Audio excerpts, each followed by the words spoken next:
नमस्कार, मैं हूं सोनिया और आप देख रहे हैं कार्यक्रम आध्यात्मिक ज्ञान चर्चा। तो आइए शुरुआत करते हैं कार्यक्रम की और जानते हैं विचार जगत गुरु तत्वदर्शी संत रामपाल जी महाराज बनाम परम पूज्य संत महामंडलेश्वर स्वामी ज्ञानानंद जी के विचार।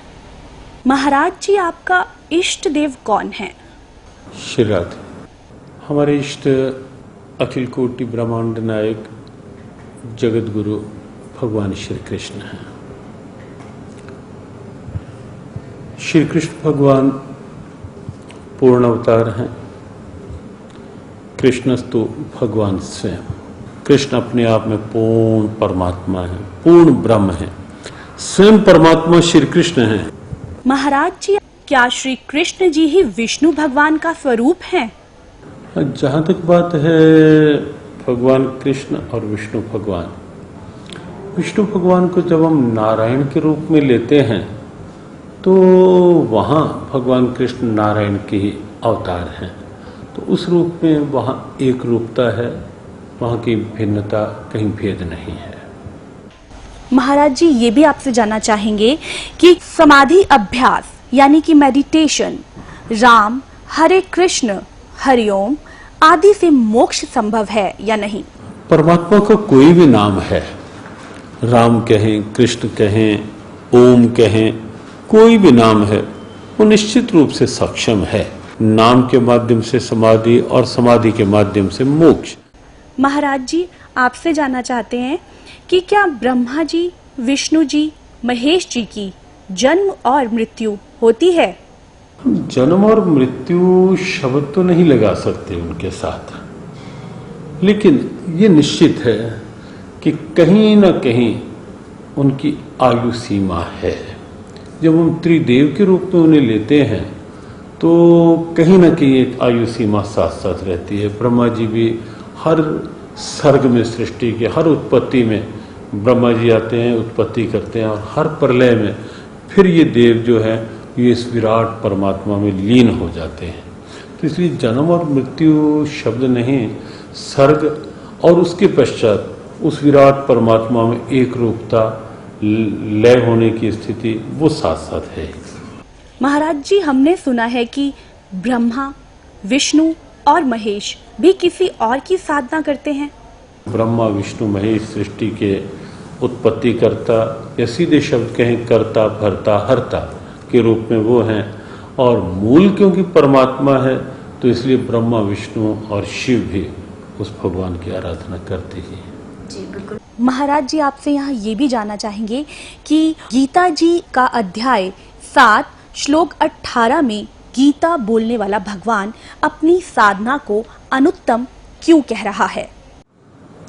गीता के 7वें अध्याय का 18वां श्लोक जो है, उसकी आप गहराई में देखेंगे तो एक बड़ी प्रेरणा है।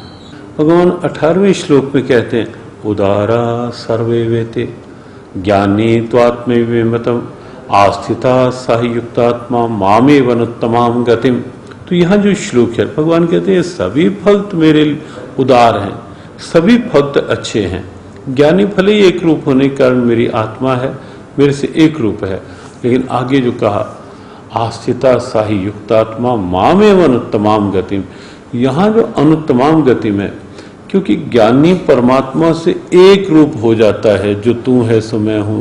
भगवान कहते हैं वो उस गति को पा लेता है, उस स्थिति को पा लेता है जिसके समान और जिससे श्रेष्ठ और कोई दूसरी गति नहीं होती।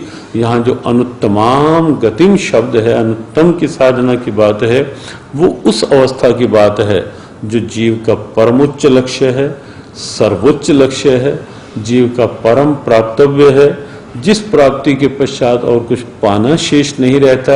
ये गीता की एक दिव्यता है जो इस श्लोक के माध्यम से भगवान ने प्राप्त करने की प्रेरणा दी और कहा कि उसके समान कोई गति नहीं। एक प्रश्न आपसे जरूर करना चाहेंगे महाराज जी। गीता जी के 18वें अध्याय के 62वें श्लोक में गीता बोलने वाला भगवान अर्जुन को पूर्ण मोक्ष प्राप्ति के लिए अपने से किस अन्य भगवान की शरण में जाने को कह रहा है? वह परमेश्वर कौन है? श्रीमद् भगवद गीता को लेकर एक बड़ा रहस्यपूर्ण प्रश्न है। और ये श्लोक अपने आप में बहुत महत्वपूर्ण है गीता का। तमेव शरणम गच्छ सर्वभावेन भारत तत्प्रसादात् प्राम शांतिम स्थानम प्राप्स्यसि शाश्वतम। जिस 18वें अध्याय के 62वें श्लोक की चर्चा आपने की, वो चर्चा इसी श्लोक को लेकर, तम उस परमात्मा की शरण में तू जा, वहां से तुझे परम शांति और मोक्ष मिलेगा उसकी कृपा से। वस्तुतः कोई और परमात्मा नहीं है। हमने पूर्व में भी एक प्रश्न के उत्तर में कहा कि कृष्णस्तु भगवान स्वयं, कृष्ण अपने आप में पूर्ण परमात्मा है, पूर्ण ब्रह्म है। तो ये थे स्वामी ज्ञानानंद जी के विचार। और आइए अब जानते हैं आदरणीय इस्कॉन प्रमुख महम्मद दास जी के विचार। आपका इष्ट देव कौन है? हमारे इष्ट देव तो भगवान श्री कृष्ण हैं। हम तो उन्हीं के लिए जन्म जन्मांतर तक उन्हीं की सेवा के लिए आराधना करते हैं कि उनकी कृपा मिले, जिससे कि अंतिम समय जब हम प्रयाण काल होता है, जब हम शरीर छोड़ें, तो भगवान का कीर्तन करते, उनका स्मरण करते हुए हम उनके धाम में प्रवेश करें। हरे कृष्ण। मैं यही आपसे जानना चाहूंगी कि श्री कृष्ण जी ही विष्णु का स्वरूप है, क्या ये सच है? ऐसा है कि अगर आप श्रीमद् भागवत पढ़ेंगे तो आपको पता चलेगा कि कृष्णस्तु भगवान स्वयं। विष्णु में और कृष्ण में कोई अंतर नहीं है, केवल एक ही अंतर है कि जैसे कोई व्यक्ति ऑफिस में और अपने घर में हो, तो जब वो ऑफिस में जाता है तो बहुत सज संवर के ड्रेस वेस ठीक से पहन के जाता है। जब घर पे है तो कोई फॉर्मेलिटी नहीं है। तो श्री कृष्ण का जो स्वरूप है वो निज धाम में है, अपने घर में बैठे हुए। तो जब उन्हें पालन करना होता है तो विष्णु के रूप में मुकुट उकुट पहन करके और विधिवत सुदर्शन चक्र धारण करके फिर हो जाते हैं। प्रभु जी, यहाँ एक और है जहन में हमारे सवाल कि समाधि अभ्यास यानी कि मेडिटेशन, राम हरे कृष्ण हरि ओम आदि से मोक्ष संभव है या नहीं? ये तो बहुत उत्तम स्थिति है, लेकिन समाधि कैसे होगी जब मन हमारा भौतिक वस्तुओं में उलझा हुआ है? समाधि कैसे होगी? इसलिए मंत्रोच्चार के द्वारा हरे कृष्ण कृष्ण कृष्ण हरे हरे, हरे राम राम राम हरे हरे, इस मंत्र का दृढ़ निश्चय के साथ जप कर देंगे तो हमारा मन स्थिर हो जाएगा। और जब मन हमारा स्थिर हो जाएगा तो हमारी स्थिति समाधि में लीन हो जाएगी। और वो जो समाधि है कृष्ण स्मरण की समाधि, कृष्ण के साथ रमण करने की समाधि, कृष्ण की भक्ति की समाधि, वो हमें कृष्ण के प्रेम में बांध देगी। प्रभु जी, यहाँ मैं जानना चाहूंगी कि ब्रह्मा विष्णु महेश की भी मृत्यु होती है? वो एक विशिष्ट मूर्ति है। ब्रह्मा विष्णु और जो शंकर हैं, ब्रह्मा की तो मृत्यु होती है, उनका भी जीवन काल है। तो कहने का तात्पर्य ये है कि भगवान चाहे ब्रह्मा हो विष्णु हो महेश हो, इनकी भी मृत्यु संभव है? नहीं, विष्णु की मृत्यु नहीं होती है और शंकर भी अमर है। ब्रह्मा, इन तीनों गुणों में जो ब्रह्मा का रिप्रेजेंटेशन है, शास्त्रों के आधार पर यह निश्चित किया गया है कि उनका समय निश्चित है। क्या ब्रह्मा विष्णु महेश भी किसी और इष्ट की साधना करते हैं? देखिए, ये तीनों के तीनों भगवान श्री कृष्ण का ही स्मरण करते हैं। कहा जाता है गीता जी के अध्याय 7 और श्लोक 18 में गीता बोलने वाला भगवान अपनी साधना को अनुत्तम क्यों कह रहा है? यहाँ पर अनुत्तमा गति कहा उन्होंने। इससे पहले के श्लोक में भगवान ने कहा चतुर्विधा भयंती माम जना सुकृतिचार्जुन आर्थ अर्थार्थी जिज्ञासु ज्ञानी च भरतर सब। 4 प्रकार के लोग मेरी भक्ति करते हैं। भगवान कहते हैं कि जो लोग हमारे भक्त हैं वो सर्वश्रेष्ठ है, लेकिन साथ साथ जो लोग ज्ञानी हैं, जो मेरे परम ज्ञान को जानते हैं, गीता के इस गुह्य ज्ञान को जानते हैं, उन्हें भगवान कहते वो उनको मैं अपने समान मानता हूं और उन्हें निश्चित रूप से अनुत्तमा गति अर्थात उन्हें मेरे धाम की प्राप्ति होती है। मैं यही आपसे जानना चाहूंगी कि गीता जी के 18वें अध्याय के 62वें श्लोक में गीता बोलने वाला भगवान अर्जुन को पूर्ण मोक्ष प्राप्ति के लिए अपने से किस अन्य भगवान की शरण में जाने को कह रहा है? वह परमेश्वर कौन है? कृष्ण के अतिरिक्त तो कोई भगवान ही नहीं है कि उस परम ईश्वर की अर्थात उस श्री कृष्ण, उस मेरे कृष्ण की या मेरी आराधना तो हृदय में बैठ के करो। ये थे आदरणीय इस्कॉन प्रमुख महमंत दास जी के विचार। और आइए अब जानते हैं जगत गुरु तत्वदर्शी संत रामपाल जी महाराज के विचार। जैसे अभी तक हम अज्ञान आधार से सुना करते थे कि श्री ब्रह्मा जी, विष्णु जी, शिव जी ये अजरो अमर हैं, सर्वेश्वर हैं,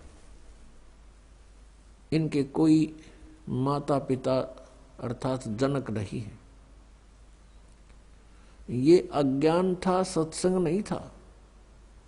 जबकि इनकी जीवनी में लिखा है कि ये नासवान है, इनकी जन्म मृत्यु होती है, दुर्गा इनकी माता है और काल रूपी ब्रह्म इनका पिता है। तो ये अज्ञान था। अब यहां थोड़ा सा प्रमाण देना पड़ेगा, नहीं तो भक्त प्रथम बार इस बात को सुनेगा कि ब्रह्मा विष्णु महेश नासवान है, इनकी जन्म मृत्यु होती है, तो बिदक जाएगा और हो सकता है फिर ये कभी वचन भी ना सुने। उसका दुर्भाग्य होगा, क्योंकि सच्चाई से दूर भागना नहीं चाहिए। सच्चाई को धैर्यपूर्वक सुनना चाहिए, फिर विचार करना चाहिए कि सचमुच ये कितना सत्य है। और सत्य है तो फिर सत्य के लिए हम भटक रहे हैं। सत्य मिला और हमें अपना कल्याण हुआ। अभी तक हम असत्य में भटक रहे थे, असत्य साधना कर रहे थे, असत्य ज्ञान सुन रहे थे, असत्य परमात्माओं पर आश्रित थे। अब हमें सत्य मिलेगा तो ग्रहण करेंगे, हमारा सबका मोक्ष हो जाएगा। अब देखिएगा, थोड़ा प्रमाण दिखाते हैं श्री देवी पुराण में। देखिएगा, श्रीमद् देवी भागवत गीता प्रेस गोरखपुर से प्रकाशित है। और इसके कौन है संपादक?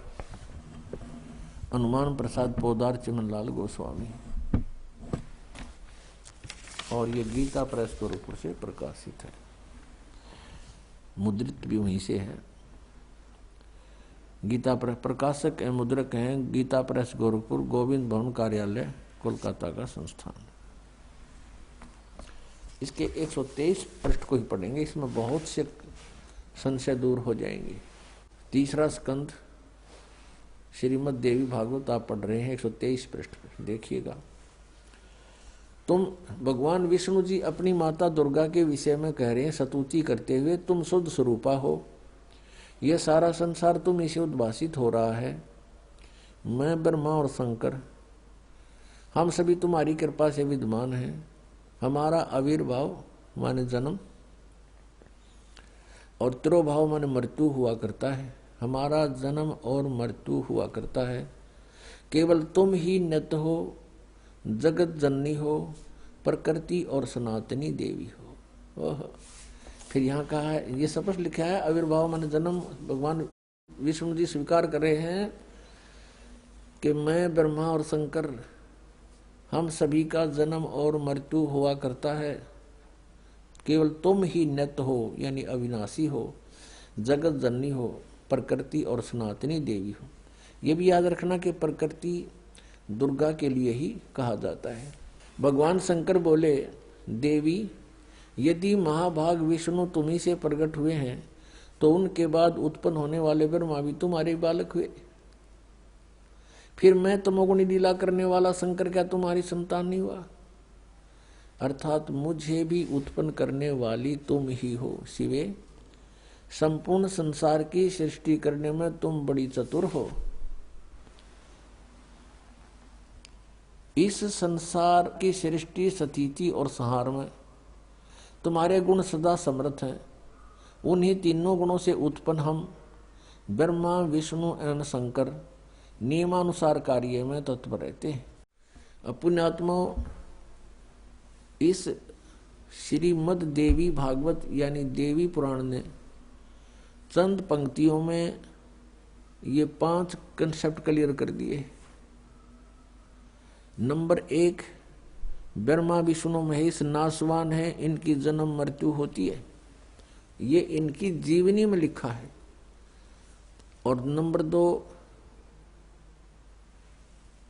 प्रकृति दुर्गा को कहते हैं।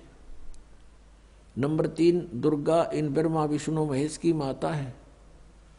और नंबर 4, ये कहते हैं हम तो केवल नियमित कार्य ही कर सकते हैं, यानी जिसके संस्कार में दुख या सुख जैसा है उसको एज इट इज दे सकते हैं, उसमें हम कोई परिवर्तन नहीं कर सकते। और पांचवा ये हो गया कि रजगुण ब्रह्मा, सतगुण विष्णु, तमगुण शिव जी है, कि इन तीनों गुणों से उत्पन्न हम। तो पुण्यात्माओं, अभी तक जो ये ज्ञान दिया करते थे वो दंत कथा थी, अज्ञान था, वो सत्संग नहीं था। और आज तक पवित्र हिंदू धर्म के जो गुरु मार्गदर्शक माने जाते थे, ऋषि महर्षि मंडलेश्वर, वो अपने सदग्रंथों से भी परिचित नहीं थे। विचारणीय विषय है कि एक अध्यापक विद्यार्थियों को आउट ऑफ सिलेबस पढ़ाता है, पाठ्यक्रम से अलग ज्ञान देता है, वो उनका मित्र नहीं शत्रु है। तो आज तक जितने भी हमारे पवित्र हिंदू धर्म के जो मार्गदर्शक थे वे टीचर कहलाते थे, लेकिन वो टीचर नहीं थे, वो महाअज्ञानी थे।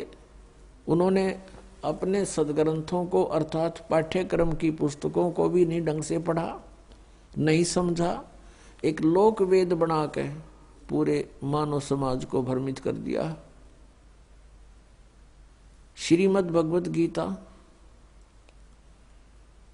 लगभग 5500 वर्ष पूर्व श्री वेद व्यास जी द्वारा लिपिबद्ध की गई थी और श्री कृष्ण जी के शरीर में प्रवेश करके ब्रह्म ने, सर्वपुरुष ने अर्थात काल भगवान ने यह बोली थी। इस दास को परमात्मा कबीर देव जी ने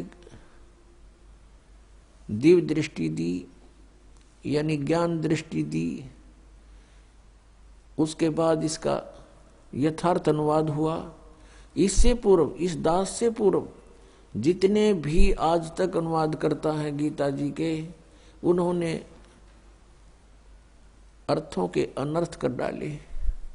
गीता जी के 16वें अध्याय के 23वें श्लोक में लिखा है कि शास्त्र विधि को त्याग कर जो मनमाना आचरण करते हैं उनकी न तो गति होती है, न कोई सुख प्राप्त होता है, न उनकी कोई सिद्धि प्राप्त होती है। यूजलेस। गीता जी अध्याय नंबर 16 के श्लोक 24 में तुरंत कहा है कि इससे तेरे लिए अर्जुन कर्तव्य और अकर्तव्य की व्यवस्था में सदग्रंथ ही प्रमाण है, नथिंग एल्स। किसी की दंत कथा पर मत विश्वास करना, जो अपने सदग्रंथों में लिखा है उसी में वे ऑफ वर्शिप सही है, फाइनल है। अब जैसे ये श्री कृष्ण जी के पुजारी पवित्र हिंदू धर्म में जितने भी पुण्यात्मा हैं, अब गीता जी को सिरोधार्य मानते हैं और नाम जपते हैं, हरे राम हरे कृष्ण, राधे राधे श्याम मिला दे, ओम नमः शिवाय, ओम भागवते वासुदेव नमः, एवं नमः। ये पता नहीं कितने मंत्र बना रखे। गीता जी में है कोई मंत्र ऐसा? गीता जी में फाइनल फैसला कर रखे है। गीता जी अध्याय नंबर 8 के श्लोक नंबर 13 में कहा कि ओम इति एक अक्षरम ब्रह्म व्यवहारण माम अनुसमरण ये परियाति तदन देहम सयाति परमाम गति।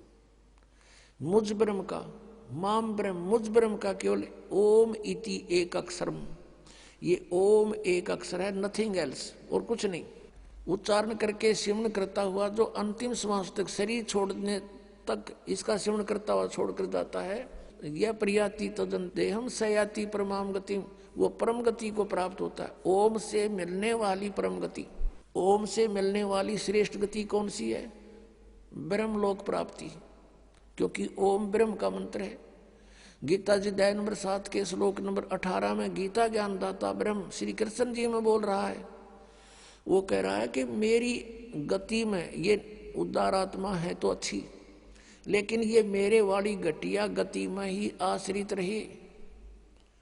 ओम से मिलने वाली जो सुविधा है, मोक्ष है, जितना कहते यो तो व्यर्थ है, घटिया है, अनुत्तम है। अनुत्तम क्यों है?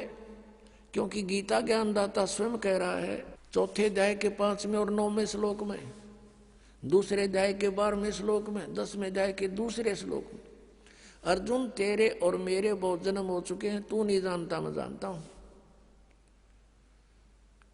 तो इससे सिद्ध है कि जन्म मृत्यु ब्रह्म की भी और पुजारी भी फिर जो दुखी जन्म और मृत्यु जैसा दुख नहीं पृथ्वी पर। इसलिए गीता ज्ञानदाता 18वें अध्याय के 62वें श्लोक में कहता है अर्जुन तू सर्वभाव से उस परमेश्वर की शरण में जा, उसकी कृपा से ही तू परम शांति को और सनातन परम धाम को प्राप्त होगा। अब पुण्यात्माओं 17वें अध्याय के 23वें श्लोक में गीता जी में स्पष्ट किया है कि उस सच्चिदानंद घन ब्रह्म की पूजा यानी तत्ब्रह्म उस परम अक्षर ब्रह्म की साधना का 3 मंत्र का जाप है, उसको प्राप्ति का ओम तत्सत, ओम ब्रह्म का सरपुरुष भी कहते हैं इस ब्रह्म को, और तत् अक्षर पुरुष का वो सांकेतिक है, और सत जो है परम अक्षर ब्रह्म का, इनकी मजदूरी करनी है। इन तीनों की साधना से ही परमात्मा प्राप्ति सतलोक प्राप्ति होगी। ओम और तत् सांकेतिक है, ये दोनों मिलकर 2 अक्षर का सतनाम बनता है। और तीसरा वो सार नाम है जो सत कहा है गीता जी अध्याय नंबर 17 के श्लोक 23 में। तो कहने का भाव ये है कि हम साधना करने का खूब कोशिश की हमने, अब पढ़े गीता और नाम ले हरे कृष्ण कृष्ण कृष्ण हरे हरे राधे राधे, कोई बात हुई या बालकों का खेल बना रखा हमने, भगवान की तरफ जरा भी ध्यान नहीं दिया। गीता जी में है कहीं ये मंत्र, फिर जाप किस लिए कर रहे हो? परमात्मा का विधान है ये। हमने गीता जी के अतिरिक्त वेदों के अतिरिक्त किसी की भी आदेश की पालना नहीं करनी है। यदि हम परमात्मा के विधान के विरुद्ध किसी की आज्ञा का पालन करके साधना करते हैं तो वो शास्त्र विधि को त्याग का मनमाना आचरण है। अब परमात्मा ने ये शब्द बोला कि 3 देव की जो करते भक्ति उनकी कदे ना हुआ मुक्ति, गुण तीनों की भक्ति में ये भूल पड़ो संसार, कह कबीर निज नाम बिना कैसे उतरे पार। परमात्मा को अशिक्षित कहा करते थे और सब वेदों और पुराणों का निष्कर्ष अपने अमृतवाणी में उन्होंने लिखा हुआ है। 3 गुण की भक्ति, रजगुण ब्रह्मा, सदगुण विष्णु, तम गुण शिव जी। अब ये बात सीधी समझ में ना आवे, इन पुराणों से आएगी, आपको दिखाते हैं। 3 देव की जो करते भक्ति उनकी कदे ना हो वह मुक्ति। 600 वर्ष पहले भगवान कह के गए कबीर जी, और आज हमारी गीता जी बता रही है ये कि इन 3 देवताओं की भक्ति किस टाइप के आदमी करते हैं। देखो पहले ये सिद्ध करते हैं गुण किसे कहते हैं। ये मार्कंडेय पुराण है, संक्षिप्त मार्कंडेय पुराण, गीता प्रेस गोरखपुर से प्रकाशित है। इसके भी 123 पृष्ठ पर आपको दिखाते हैं, ये 122 पृष्ठ है संक्षिप्त मार्कंडेय पुराण। यहाँ से प्रारंभ है, मार्कंडेय ऋषि बोले मुने, ये इन्हीं का प्रकरण चलता रहा। यहाँ आ जाते हैं हम 123 पृष्ठ पे। इस तरह स्वयंभू परमपिता परमात्मा की 3 अवस्थाएं हैं, रजोगुण प्रधान ब्रह्मा, तमोगुण प्रधान रुद्र और सतोगुण प्रधान विश्वपालक विष्णु है। ये ही 3 देवता हैं और ये ही 3 गुण हैं। गुण तीनों की भक्ति में ये भूल पड़ो संसार, कह कबीर निज नाम बिना कैसे उतरे पार। यही 3 देवता हैं, यही 3 गुण हैं। कंसेप्ट क्लियर हुआ, फिर भी और कंसेप्ट क्लियर करते हैं। एक संस्कृत सहित है श्रीमद देवी भागवत, अथ देवी भागवतम सभाष्टिकम सहमात्यम, खेमरा श्री कृष्ण दास प्रकाशन बंबई। इसके हम 3रे स्कंद में आते हैं। अथ श्रीमद देवी भागवते भाषा टीका युक्ते 3य स्कंद प्रारंभते। अब इसके 11 पृष्ठ पर आते हैं और 3रा स्कंद अध्याय 5। यहाँ देखना, ये 7वां श्लोक समाप्त हुआ, 8वां प्रारंभ होता। हे माते, यदि हमारे ऊपर सदा आप दया युक्त हो तो हमको तमोगुण में किस प्रकार प्रदान किया है, ब्रह्मा रजोगुण और हरि सतोगुण युक्त क्यों किए हैं। अब संस्कृत और पढ़ाएंगे, देखियो। ये 7वां समाप्त हुआ, 8वां प्रारंभ होता है।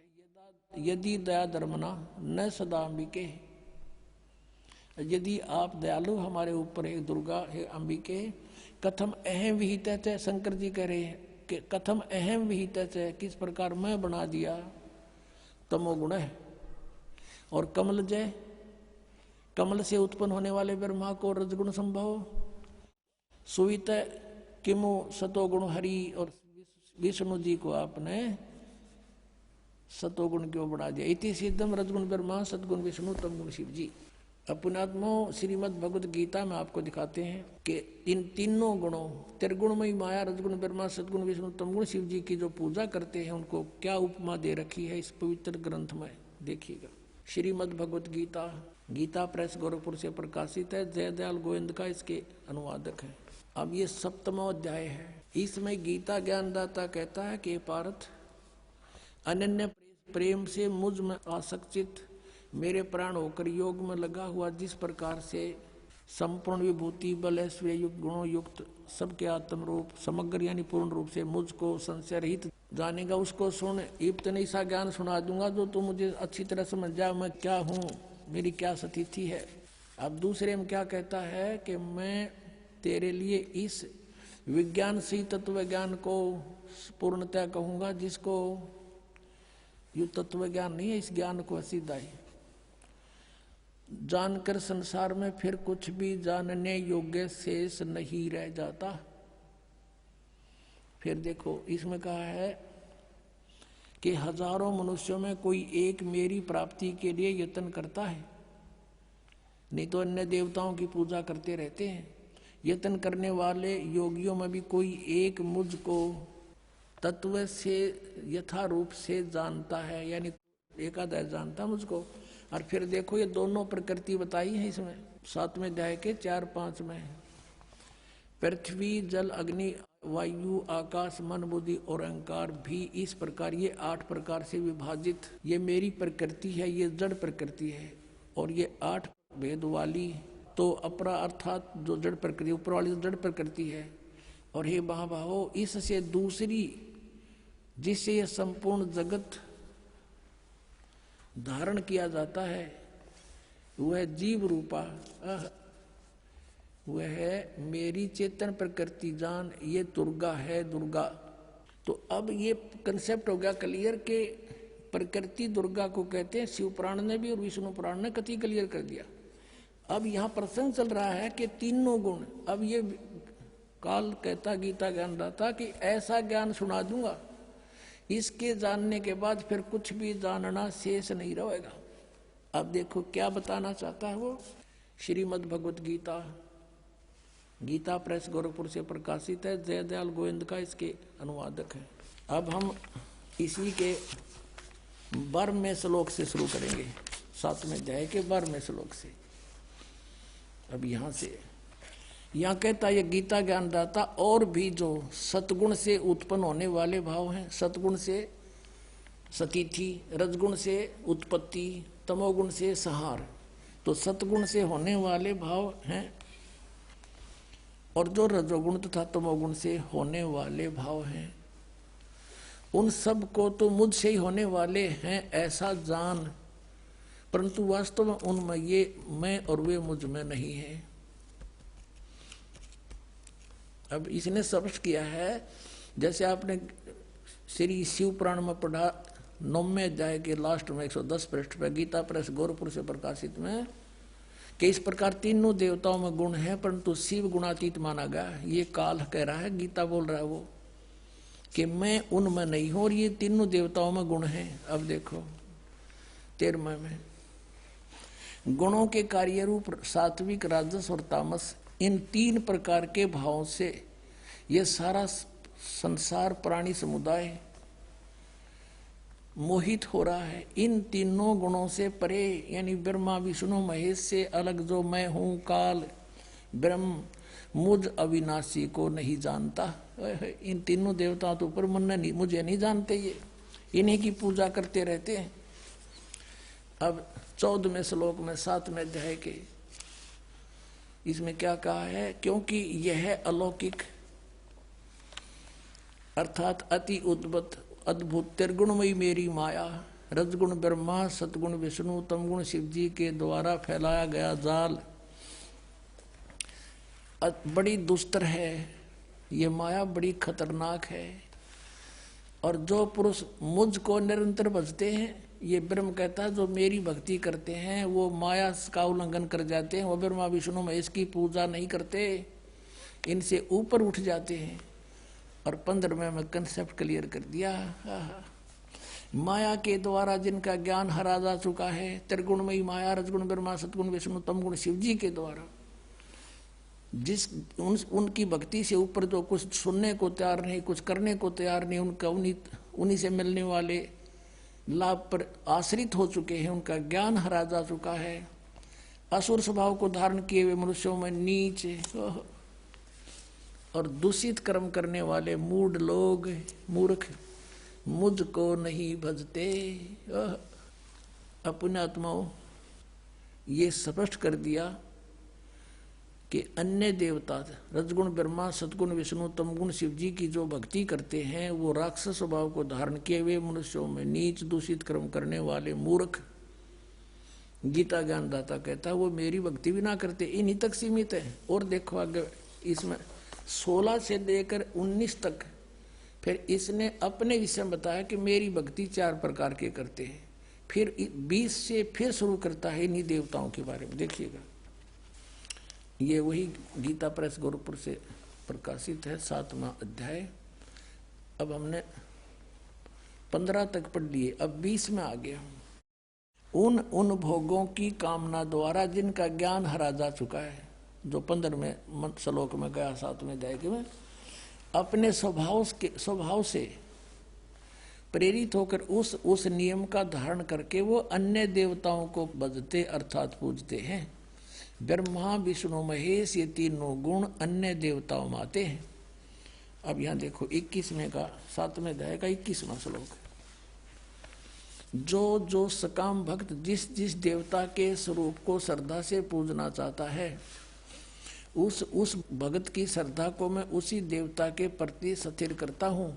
जैसे कोई विष्णु जी को पूजता है तो ये स्वयं आ जा विष्णु रूप धारण कर उसने तथास्तु कर जाए का देसी दे जाओ खिलौने खेल लें जा। फिर अब 22 में देखो, वह साधक वह पुरुष श्रद्धा से युक्त होकर उस देवता को पूजन करता है और उस देवता से मेरे द्वारा ही विधान किए हुए उन इच्छित भोगों को निस्संदेह प्राप्त करता है।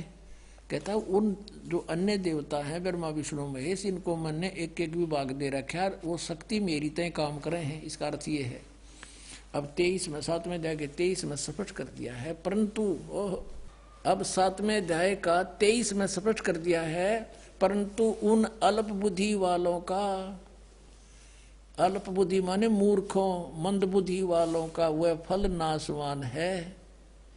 देवताओं को पूजने वाले देवताओं को प्राप्त होते हैं, और मेरे भक्त मुझको ही प्राप्त होते हैं। इन्होंने ये डंगा डाल दिया, चाहे जैसे ही भजे, चाहे कोई बात हुई। गीता जी कहता है कि एक मेरा तो एक वो मंत्र, उसके अतिरिक्त कुछ भी नथिंग एल्स। ये इन्होंने आप डाल दिया, चाहे जैसे भी भजे, हरे राम हरे कृष्ण करें। इनका उद्देश्य ये है यहाँ डंगा डाण का। मेरे भक्त मुझको ही प्राप्त होते हैं, इतना सा बात है। अपने आत्मा रजगुण ब्रह्मा, सतगुण विष्णु, तमगुण शिव जी ये अन्य देवताओं में आते हैं, और शास्त्र विधि को त्याग कर जो मनमाना आचरण करते हैं उनको कोई लाभ नहीं होता। 16वें अध्याय के 23वें श्लोक में कहा है। अब यहाँ थोड़ा सा कंसेप्ट और क्लियर करते हैं। अब जैसे 16वें अध्याय के 23वें श्लोक में ये कहा कि शास्त्र विधि को त्याग कर जो मनमाना आचरण करते हैं उनको कुछ भी लाभ नहीं होता, ना उनकी गति हो, ना उनको कोई सुख हो, और ना उनकी कोई सिद्धि प्राप्त हो। यूजलेस। फिर क्या फायदा उस भक्ति का। और देखिएगा इन तीनों देवताओं की भक्ति भी शास्त्र विधि त्याग का मनमाना आचरण है। ये देखिएगा, यही गीता प्रेस गोरखपुर से प्रकाशित है। 16वें अध्याय का 23वां श्लोक दिखाते हैं। ये 16वां अध्याय और इसका 23वां श्लोक यहाँ पर है। जो शास्त्र विधि को त्याग कर अपनी इच्छा से मनमाना आचरण करते हैं वह न सिद्धि को प्राप्त होता है, न परम गति को, और न सुख को ही। यूजलेस। अब यहाँ 24वें श्लोक में 16वें अध्याय में कहा है, इससे तेरे लिए कर्तव्य और अकर्तव्य की व्यवस्था में शास्त्र ही प्रमाण है। यानी जो सदग्रंथों में विधि लिखी वही करना, और किसी की दंत कथा से हरे राम कृष्ण कृष्ण राधे राधे ये नहीं करना। ऐसा जानकर शास्त्र विधि से नियत कर्म करने योग्य हैं, और यानी शास्त्र के अंदर जो वर्णन है वही करना। अब देखो अपने आत्माओं 17वें अध्याय में अर्जुन ने पूछा कि भगवान, जो शास्त्र विधि त्याग का जो मनमाना आचरण करते हैं वो कैसे स्वभाव के होते हैं। देखिएगा अब शपथ 10वां अध्याय, अब 16 में जाके 23-24 अंतिम मंत्र हैं, उनमें बता के शास्त्र विधि त्याग का मनमाना जो आचरण करते हैं उनको कुछ भी लाभ नहीं हो। तो अर्जुन ने पूछा, क्योंकि अर्जुन उसको कृष्ण मान रहा है, श्री कृष्ण में बोल रहा था वो ब्रह्म, हे कृष्ण, जो मनुष्य शास्त्र विधि को त्याग करे और श्रद्धा से युक्त देव आदि का पूजन करते हैं। अब जो के जो शास्त्रीय विधि त्याग कभी कुछ जिसकी जो पूजा करते हैं उनकी स्थिति कौन सी है, सात्विक है अथवा राजसी या तामसी। अब यहाँ उत्तर देता है गीता ज्ञानदाता दूसरे श्लोक में 17वें अध्याय के में, मनुष्यों की वह शास्त्रीय संस्कारों से रहित केवल स्वभाव से उत्पन्न श्रद्धा, शास्त्रों से हटकर मनमानी जो श्रद्धा है वह सात्विक, राजसी और तामसी ये 3 प्रकार की होती है, उसको मुझसे सुन। अब ये दास आपको इसमें तो आपका समझ में आओ नहीं, क्योंकि ये तो पढ़ते हैं आपने 5500 वर्ष हो गए, ये समझ में आओ तो फिर बात तय की थी।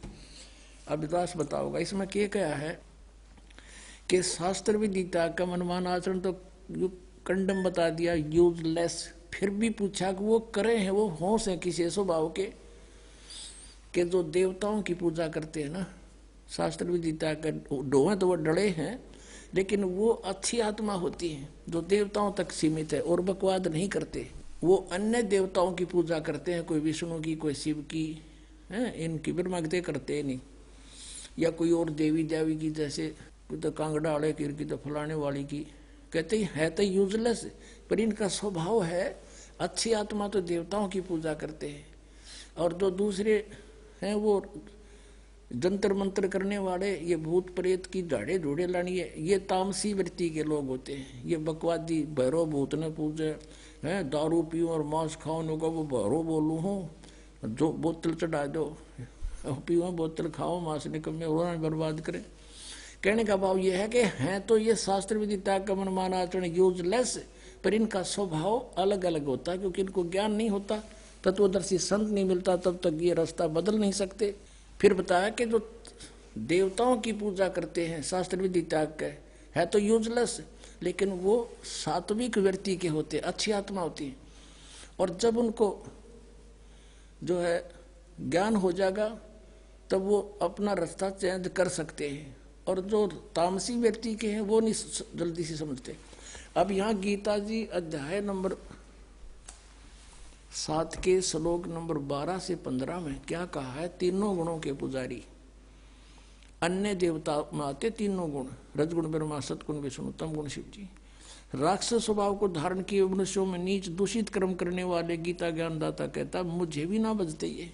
और फिर कहता मेरी भक्ति 4 प्रकार के करते हैं, आरथ, अर्थार्थी, जिज्ञासु और ज्ञानी। परमेश्वर कबीर जी ने कहा था, गुण तीनों की भक्ति में ये भूल पड़ो संसारे, कहे कबीर निज नाम बिना कैसे उतरो पार। निज नाम ये सतनाम है 2 अक्षर का, और सार नाम वो अलग है, आदि नाम जिसे कहते हैं। 3 देव की जो करते भक्ति, उनकी कदे ना हो वह मुक्ति। और वो हमारी गीता जी कह रही है कि शास्त्र विधि को त्याग कर जो मनमान आचरण करते हैं यूजलेस, ना उनकी परम गति हो, ना उनको सिद्धि प्राप्ति हो, ना कोई सुख हो, फिर किस लिए डलेड हो रहे हो। अब इनको राक्षस स्वभाव को धारण किया हुआ मनुष्यों में नीच कैसे कहा, मूर्ख है। जैसे तमगुण शिव की भक्ति की थी रावण ने, कैसा जुल्म किया, एक पराई स्त्री को उठा लिया और फिर कैसा जुल्म करना चाहा, शराब पीवे, मांस खावे, राक्षस कहलाया। और फिर एक भस्मागिरी नाम का तपस्वी था, श्री शिव का पुजारी, तमोगुण शंकर का पुजारी, उसी के द्वार के सामने, गेट के सामने ऊपर ने सिर नीचे न पैर करके सिरासन पर 12 वर्ष तक खड़ा रहा।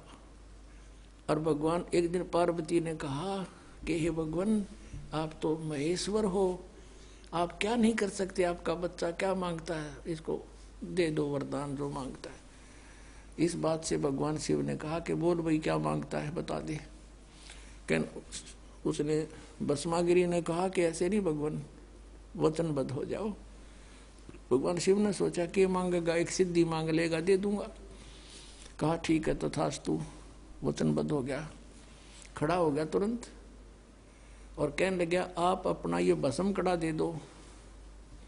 भगवान शिव ने एक भस्म कड़ा हाथ में पहन रखा था और उसमें ऐसी शक्ति थी कि किसी के सिर पे रख के यूं कर दे सिर की तरफ के भस्म, वो भस्म कर देता था, उसको मार डालता था, जला देता था। भगवान शिव ने सोचा भस्म कड़ा मांगा है, कोई बात नहीं, साधु है, जंगल में रहता है, राक्षसों से बचाव के लिए मांगता होगा। दे दिया कार्ड निकाल के। और ज्यों ही उसके हाथ में वो कड़ा आया, वो तमोगुण पुजारी उसी समय आंख बदल गया और कहने लगा शिव जी होले होशियार, अब यह तेरी साथ से तुझे मारूंगा, पार्वती को पत्नी बनाऊंगा मैं, इसी उद्देश्य से ये भक्ति कर रहा था तेरी। देखो हम शिव जी ने अंतर्यामी कहा करते, अजरो अमर अविनाशी कहा करते थे और इस डर से भगवान शिव भाग लिए। आगे आगे भगवान, पाछे पाछे पुजारी, जा खखाट उठा। यदि ये अविनाशी होते तो हमारी बुद्धि वहां भी काम नहीं करी कदे भाई कि भगवान बाजे क्यों, तो ये कह दिया करते हमने मूर्ख पुराण खाते तो लीला करे थे, यह टट्टू लीला थी, सांस चढ़ रहे। वाह भाई वाह। अब इनकी रक्षा भी परमात्मा ही करते। वहां आगे पार्वती रूप बना के परमेश्वर कहते हैं, करे करावे साइया मन में लहर उठा, दादू सिर दर्जीब के वो आप बगल हो जा। तो वहां आके उस भस्मागिरी पाछे पाछे भाग्या जाता, वहां खड़े हो गए पार्वती रूप में और कहा आ जाओ पुजारी जी, कहाँ जा रहे हो। उसने देखा, कहा पार्वती आली। वो खड़ा हो गया और कहा पार्वती रूप में भगवान ने कि अब वो तेरे निकट थोड़ा ही आ सकता है, आपके पास तो कड़ा है ना। कहा बिल्कुल ठीक है, आओ यहाँ कुछ देर बातें करेंगे। और फिर पार्वती रूप में प्रभु ने कहा कि मुझे डांस करके दिखा दे ताकि मैं प्रसन्न हो तेरे ते। वो कहने लगा मैं तो तपस्वी आदमी, कदे डांस करा नहीं, कैसे करूं, अक मैं बताती हूँ। इस हाथ को ऐसे कर, इस टांग को ऐसे कर, इसको ऐसे कर, इसको और ऊपर कर। जिस हाथ में कड़ा था सिर पर करवा लिया उससे कर, फिर कह दिया भस्म, और भस्मागिरी मर गया। अब वो कड़ा लेकर विष्णु रूप धारण करके परमात्मा वहां पहुंचे शिव जी के सामने जहां वो भागे जा रहे थे। और भगवान विष्णु जी को देख कर कहने लगा, भागा विष्णु भागा। और क्या हो गया कि भस्म कड़ा ले लिया, भस्मागिरी ने मेरे साथ धोखा करके, वो मारेगा। तो भगवान ने कहा कि ये ले कड़ा तेरा, ये मेरे पास है। अक नहीं नहीं वही है, कहा वही है ये ना दच्ची, अक सचमुच मैंने ऐसे ऐसे पार्वती रूप बना करके वहां पहुंचा, उसको सारी समझाई। जब उसका दिल डटा, उसकी राख देख ली, भगवान शिव ने जब उसकी भस्मागिरी की राख देख ली ना जड़े हुए की, जब तसल्ली हुई अपने आत्मा। उसके बाद वो भस्मागिरी भस्मासुर कहलाया, भस्मा राक्षस। अब तमोगुण के उपासक राक्षस कहलाए, होए दूषित कर्म करने वाले भगवान रूप में पूजे और उसकी पत्नी पर नीच डगारा दुष्ट इंसान। इससे गंदा इंसान कौन होगा पृथ्वी पे। राक्षस स्वभाव को धारण किए मनुष्यों में नीच दूषित कर्म करने वाले मूर्ख, कुछ भी ना सोची दुष्ट ने। और फिर कहते हैं रजोगुण का उपासक था ब्रह्मा जी का कौन, हिरण्यकशिपु। भगत बनकर श्रद्धा से खूब तपस्या करी, वर मांग लिए, सुबह मरू ना शाम मरू, रात मरू ना दिन मरू, फलाण मरू ना धकड़ मरू। कह दिया तथास्तु। फिर उसने सोची हल्दी की गांठ मिल गई, तू पंसारी हो गया, भगवान बन गया। सब ने नो कह मेरा नाम लो, विष्णु का नाम मत ले लियो, अपना नाम जपावे, हिरण्यकशिपु करो। अरे मूर्ख। अब भगवान ने उसके घर में भेज दिया खम्ब प्रहलाद, और वो नो कह नहीं पिताजी, हिरण्यकशिपु भी कोई मंत्र होता है, भगवान के नाम से लाभ होगा। पिता पुत्र क्या झगड़ा हो गया इससे बात पे। और ऐसे जुल्म किए उस पुण्यात्मा के साथ, उस राक्षस स्वभाव को धारण किए हुए मनुष्यों में नीच दूषित कर्म करने वाले मूर्ख हिरण्यकशिपु ने, ब्रह्मा रजगुण के उपासक ने। अब यहाँ कहते हैं, अब क्या बताते हैं, सूक्ष्म वेद में कहा परमात्मा ने कि हिरण्यकुश छाती तोड़वाई और ब्राह्मण बाणा और कर्म कसाई। वो तो ब्राह्मण भगत को आवे हैं, भगत का तो बाणा उसका है, और कर्म इसे कसाई कैसे अपने मासूम बच्चे को मारने के लिए ना जाने कितने ओछे हथकंडे अपनाए। हिरण्यकशिपु छाती तोड़वाई और ब्राह्मण बाणा कर्म कसाई, रजोगुण का उपासक था, राक्षस कहलाया हिरण्यकशिपु। अब एक बार हरिद्वार के अंदर अर्की पैड़ी पे कुंभ के मेले का सूत सज गया। वहां पर एक पर भी लगगी, इनके अपने अपने हिसाब से बनाई हुई मनमाना आचरण है, ये शास्त्र विधि को त्याग के। और उसमें क्या करते हैं, जब जहां किसी पर कुंभ के मेले की पर भी लगती है, ये सभी स्नान करने जाते हैं और ये मानते हैं ये खुद कि वहां नहाने से बेड़ा पार हो जाएगा। उनका बेड़ा पार तो यानी बेड़ा गर्क जरूर हो गया। अब सुनाता हूं। अब ये वहां कुंभ के मेले पर स्नान करने जब जाते हैं तो अपने अपने ग्रुप में इकट्ठे हो जाते हैं। गिरी अलग, पुरी अलग, सन्यासी न्यारे, नागा अलग, नाथ न्यारे, कनपाड़े न्यारे, बिना कनपाड़े अलग से, और वैष्णो के उपासक वो वैष्णो न्यारे, विष्णु के उपासक, तमोगुण सतोगुण के उपासक। तो वहां सब अपने अपने ग्रुप में इकट्ठे हो जाते हैं। जब स्नान का समय आता है सभी प्रस्थान कर देते हैं अपने मुखिया के पीछे पीछे। तो सबसे पहले नागा चले गए, पहुंच गए अर्की पैड़ी पे ऊपर भी कल्याण करवाने के लिए, नहाने के लिए। पीछे से वैष्णो आगे, विष्णु जी के उपासक, सतोगुण के उपासक, और नागा थे वो बिल्कुल नंगे रहते हैं, नेक्ड, वो तमोगुण के उपासक शिव जी के। पीछे से विष्णु उपासकों ने, सतोगुण के उपासकों ने कहा कि ए नागाओ, हम सर्वश्रेष्ठ हैं, हम प्रथम स्नान करेंगे, तुम बाहर आ जाओ, पहले नहीं नहाओगे तुम।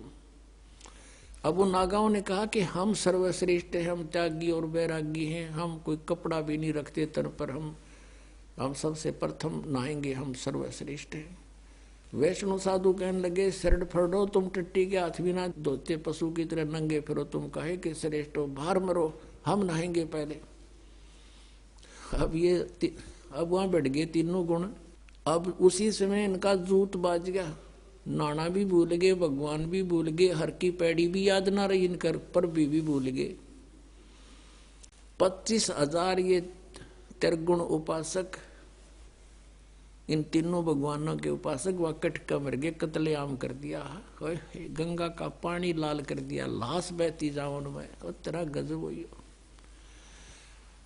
इसके बारे में परमात्मा ने कहा है कि तीर तुपक तलवार कटारी ये जम जड़ जोर बधावे हैं, हर पैड़ी हर हेत ना जाना, और वहां जा तेग चलावे हैं, काटे शीस नहीं दिल करुणा, ये जग में साध को आवे हैं, और जो जन इनके दर्शन को जावे उनको भी नरक पठावे हैं। हे भगवान, पुण्यात्माओं, हम कति अंधे कर रखे थे इस काल में, हम इन महात्मा मान्या करते इसे जुल्म करनिया ने। अब कहते काटे शीस नहीं दिल करुणा, इतनी भी दया नहीं, और कत्लेआम कर डाला, छुरी गपो दे हैं, तलवार ते काट गिरे, बड़कियां खा ली एक दूसरे ने। ये है और तीनों गुणों के उपासक, राक्षस स्वभाव को धारण किए हुए मनुष्यों में नीच दूषित कर्म करने वाले मूर्ख। ये पुण्यात्माओं दास नहीं कह रहा, ये इनका इतिहास कह रहा है, श्रीमद् भगवत गीता बता रही है। और 600 वर्ष पहले परमात्मा बता रहे थे, परमेश्वर कबीर साहब, गुण तीनों की भक्ति में ये भूल पड़ो संसार, कहे कबीर निज नाम बिना ये कैसे उतरे पार, तीन देव की जो करते भक्ति उनकी कदे ना होवे मुक्ति। बोलो सतगुरुदेव। भजन करो उस रब का जो दाता है कुल सब का, भजन करो उस रब का जो दाता है कुल सब का। वो कौन है? वो कबीर देव है। बोलो सतगुरुदेव।